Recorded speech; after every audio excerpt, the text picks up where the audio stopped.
नमस्कार दोस्तों, स्वागत है आप सभी का दी अनटोल्ड रियलिटी के अंदर। मैं हूं तनुज खुराना। आज एक बार फिर एक महत्वपूर्ण वीडियो के साथ आपके सामने आया दोस्तों। आज एक बार फिर एक विदेशी ताकत ने इंडिया के ऊपर हल्ला बोला है, इंडिया के ऊपर टिप्पणी की है, इंडिया के प्रधानमंत्री नरेंद्र मोदी के ऊपर टिप्पणी की है। यह है जॉर्ज सोरस। जी हाँ दोस्तों, ये जॉर्ज सोरस जो है एक 92 ईयर्स ओल्ड अमेरिका का एक अरबपति है, जिसने एक टिप्पणी करी है। टिप्पणी में उन्होंने कहा है कि भारत डेमोक्रेटिक देश है, डेमोक्रेसी है, बट जो हिंदुस्तान के जो लीडर हैं, लीडर से उनका जो निशाना था वो नरेंद्र मोदी के ऊपर था कि उन्होंने कहा कि वो मोदी एक सत्तावादी लीडर है, ना कि एक डेमोक्रेटिक। जॉर्ज सोरस की टिप्पणी के बाद भारत के विदेश मंत्री जयशंकर ने उन्हें रिच, ओल्ड एंड डेंजरस कहा है। उन्होंने कहा है कि ये भारत के लिए खतरनाक है। जॉर्ज सोरस जो है, आधी दुनिया उसे जो है इकोनॉमिक टेररिस्ट मानती है और आधी दुनिया उसे हीरो भी मानती है। जॉर्ज सोरस और कैसे उसने पास्ट में कई देशों के इकोनॉमी को बर्बाद करके कई बिलियन डॉलर कमाए हैं। आज इस वीडियो के माध्यम से मैं आपको बताने वाला हूं कि किस तरह विदेशी ताकतें जो हैं हिंदुस्तान की लीडर्स को, हिंदुस्तान की इकोनॉमी को बर्बाद करने के लिए तरह तरह के हथकंडे अपनाते हैं। कौन है ये जॉर्ज सोरस? इससे पहले हिडनबर्ग की एक रिपोर्ट आई थी जिसके अंदर लाखों करोड़ रुपए का जो है नुकसान हुआ था इंडियन इकोनॉमी को, इंडियन शेयर बाजार को, इंडियन शेयर मार्केट को। अब उसके बाद एक और नया जो जॉर्ज सोरस ने टिप्पणी करके अपना एक और बयान दिया है।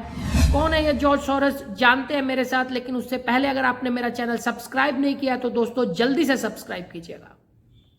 पास्ट में जॉर्ज सोरस ने इंग्लैंड की करेंसी के अगेंस्ट इन्वेस्ट करके उसे काफी नुकसान पहुंचाया, इंग्लैंड की इकोनॉमी को काफी नुकसान पहुंचाया, बैंकों की कमर तोड़ दी और उससे उसने लगभग 1.5 बिलियन डॉलर्स कमाए। उसके बाद फ्रांस कोर्ट ने उसे इनसाइड ट्रेडिंग के जुर्म में उसको सजा भी सुनाई।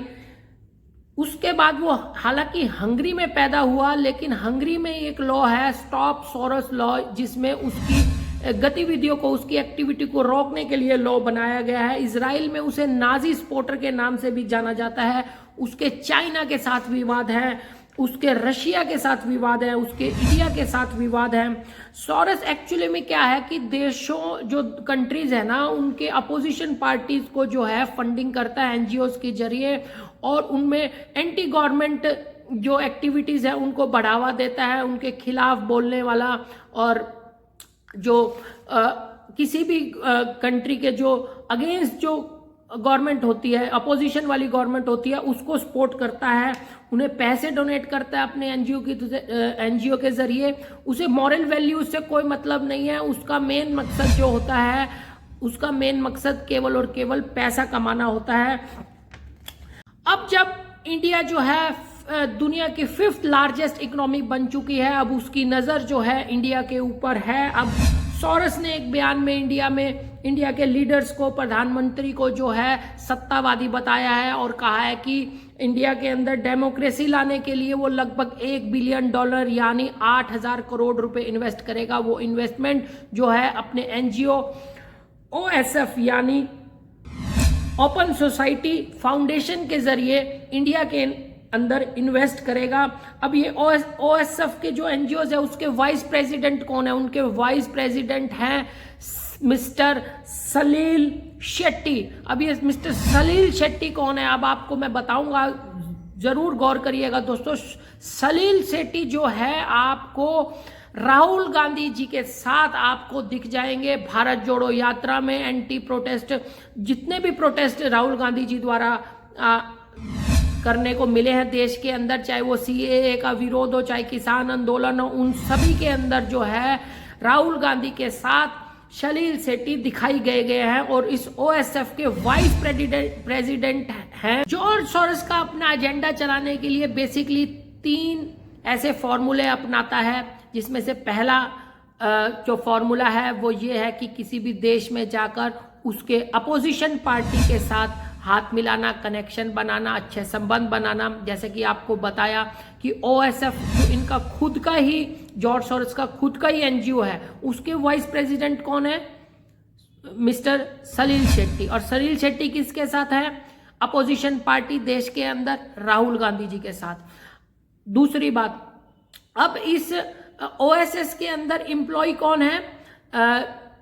पूर्व प्रधानमंत्री मनमोहन सिंह जी की बेटी जो है इस फाउंडेशन के अंदर खुद जॉब करती है। यानी अब सोरोस का जो दूसरा काम है वो फ्री मीडिया और जर्नलिस्ट जो हैं उनके नाम पर इंडिपेंडेंट जर्नलिस्ट को बढ़ावा देना, ताकि वो जर्नलिस्ट जो हैं एंटी गवर्नमेंट के जो बयान है, न्यूज़ है, उसे पब्लिश करते रहे और एंटी गवर्नमेंट का जो है माहौल जो है बनाते रहे मीडिया के थ्रू, जर्नलिज्म के थ्रू। सोरोस का तीसरा और सबसे इम्पोर्टेंट काम जो है NGOs को फंडिंग करना। अब आपको ये पता लग गया होगा दोस्तों कि जो सोरोस है उसकी जो NGOs है OSF, उसको ये उसकी खुद की NGOs है। अब ये जो OSF है वो इंडिया के अंदर ऐसी NGOs को फंडिंग करता है जो एंटी गवर्नमेंट या गवर्नमेंट के खिलाफ बोलती है, गवर्नमेंट के खिलाफ एजेंडा फैलाती है, उनको ये फंडिंग करता है। अब जब 2016 के अंदर गवर्नमेंट को जब ये पता लगा कि जो OSF है वो इस तरह की फंडिंग करते हैं, तो इंडियन गवर्नमेंट ने OSF को 2016 के अंदर वॉच लिस्ट के अंदर डाल दिया और उनको बता दिया गया कि अब जो भी फंडिंग होगी वो आपको मिनिस्ट्री ऑफ होम अफेयर्स से आपको परमिशन लेनी पड़ेगी। तो अब OSF ने क्या किया? OSF ने सुप्रीम कोर्ट में दावा ठोक दिया, टॉप कोर्ट में दावा ठोक दिया कि हमें जो है वॉच लिस्ट के अंदर क्यों डाला गया।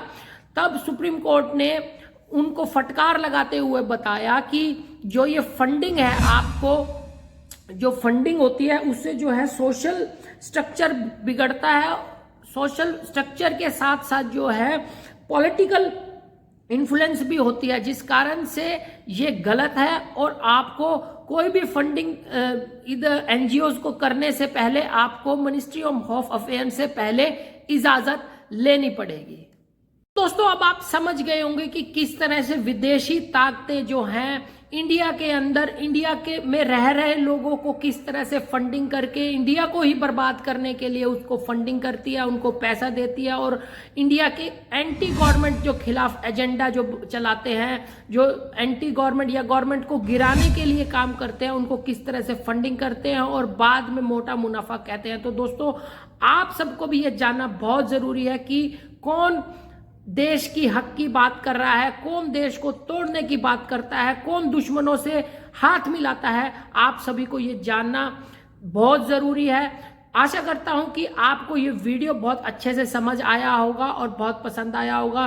तो आज इतना ही इस वीडियो के अंदर। मिलूंगा एक और नई इंफॉर्मेशन के साथ, एक नए वीडियो के साथ। तब तक के लिए नमस्कार दोस्तों। जय हिंद, जय भारत दोस्तों।